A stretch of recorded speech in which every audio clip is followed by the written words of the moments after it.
Hello students, welcome back in BBVN online class. हम अपनी class में पढ़ रहे थे आसपास। हमें बहुत सी जानकारियाँ हासिल करने के लिए कुछ कठिन शब्दों को समझना होता है। यहाँ पे हम शब्दों को ही समझेंगे। इसमें हमने सबसे पहला जो शब्द है इस चैप्टर में आपने आसपास में लिया है पर्यावरण।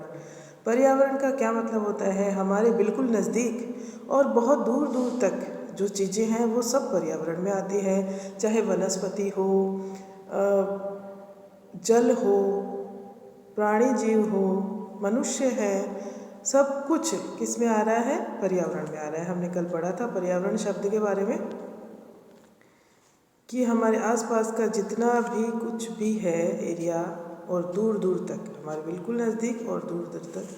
फिर हमने इसमें पढ़ा कि हमें अपना पर्यावरण हमेशा क्या रखना चाहिए?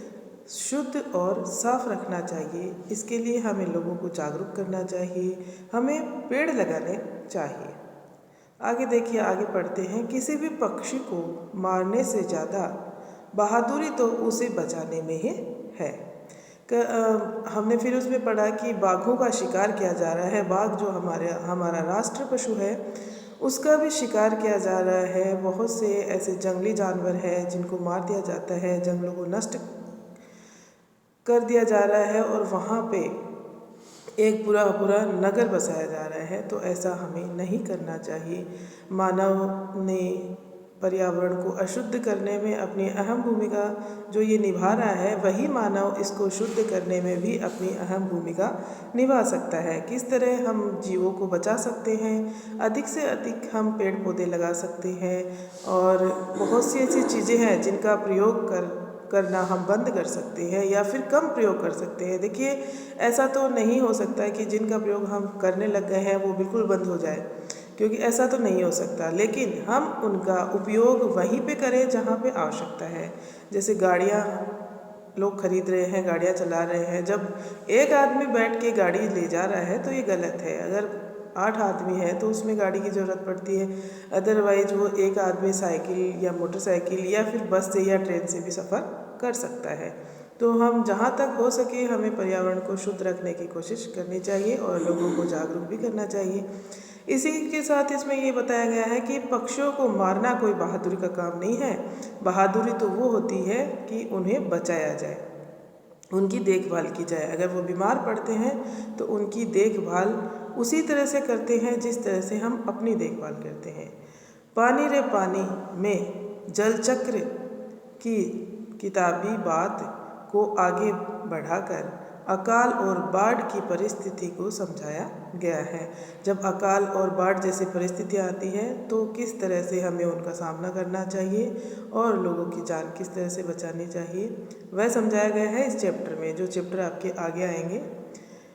इससे हमें हर जगह फैल रहे जल संकट को समझने और उसे सुलझाने का भी रास्ता मिलता है। छोटी सी हमारी नदी कविता नदी और उससे जुड़े हमारे जीवन की एक सुंदर झलक दिखाती है। लेकिन आज तो हमारे शहरों का, कारखानों का गंदा पानी छोटी बड़ी सब नदियों में मिल रहा है और उन्हें बर्बाद कर रहा है। नदियों का पानी देखिए एकदम शुद्ध बताया गया है। उनके अंदर बहुत से ऐसे पोषक तत्व पाए जाते हैं जो हमारे बॉडी के लिए, हमारे शरीर के लिए बहुत ज़्यादा ज़रूरी है, आवश्यक है। लेकिन किया क्या जा रहा है? नदियों में अपशिष्ट पदार्थ बहाते जा रहे हैं और उसको अपवित्र किया जा रहा है। इस कविता के कवि रविंद्रनाथ ठाकुर के पुश्तैनी घर, पुश्तैनी मैंने आपको पहले भी बताया था, पुश्तैनी किसे कहते हैं? पुश्तैनी यानी जो पूर्वजों का है। पुश्तैनी घर और उनके बचपन की झलक हमें जोड़ा मासों वाला घर नामक पाठ में मिलती है। ये पाठ है जो हम आगे पढ़ेंगे अपने। चुनौती हिमालय की। पाठ हमें बर्फ़ के ढके ऐसे ऊंचे पहाड़ पर चढ़ाता चला जाता है जहाँ 8 कदम चलना भी बहुत कठिन हो जाता है।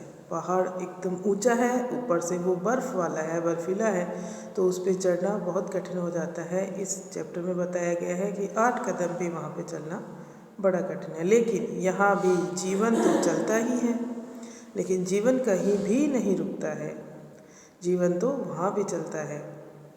पेड़ों से हमारा जीवन कई रास्तों पर जुड़ा है। इस गहरे रिश्ते की बात हम क्या उगाते हैं कविता में उठाई गई है। एक क्या उगाते हैं कविता दी हुई है, उसमें ये बात उठाई गई है कि हमारा पेड़ों के साथ कितना गहरा और कितना गहन रिश्ता है। इन पाठों में हमें हाथी, शेर, तीतर, नदी, बर्फ, पेड़ और न जाने क्या क्या मिलेगा, लेकिन पर्यावरण का यह दरवाज़ा एक बार खुल जाए तो हम इन बातों से भी आगे बढ़कर गायब हो चुके डायनासोरों तक को खोज सकेंगे। जो डायनासोर बहुत ही खतरनाक जीव थे, उसके अंदर मांसाहारी और शाकाहारी दोनों तरह के डायनासोर थे। जो मांसाहारी डायनासोर की प्रजाति थी, उन्होंने बहुत आतंक फैलाया था पृथ्वी पे, लोगों को खा गए थे, वो सारी की सारी मानव जाति को नष्ट करने पे तुल गए थे। तो बाद में डायनासोर का भी पतन हो गया था, मतलब पूरे पूरे डायनासोर जो है वो कहीं विलुप्त नहीं हुए थे, ना ही वो ऐसे मरे थे अचानक। लेकिन जब कहा जाता है कि प्रलय आई थी, उस वक्त प्रलय का मतलब कोई भयंकर विस्फोट धरती के अंदर और आकाश में हुआ था, उस वक्त वो डायनासोर की पूरी प्रजाति वहाँ से नष्ट हो गई थी।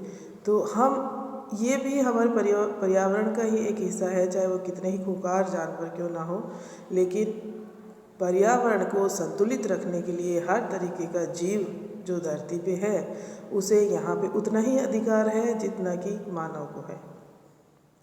इस चैप्टर में यही बताया गया है आगे, और हम इनको खोज सकेंगे। इतने बड़े लंबे चौड़े जानवर यदि धरती से गायब हो सकते हैं तो हमें थोड़ा ठहर कर यह भी सोचना पड़ेगा कि पर्यावरण की बेकदरी, यानी पर्यावरण को हम अभी उसकी कद्र नहीं कर रहे हैं, करने पर क्या हम सब भी बच पाएंगे। जो कि आज हम जो माहौल देख रहे हैं, हम जो चुनौतियों का सामना कर रहे हैं, वो स्टूडेंट सबसे बड़ी ये हमारे लिए एक पीड़ादायक, कष्टदायक ये कोरोना काल जो निकला है वो हमारे ही कर्मों का फल है।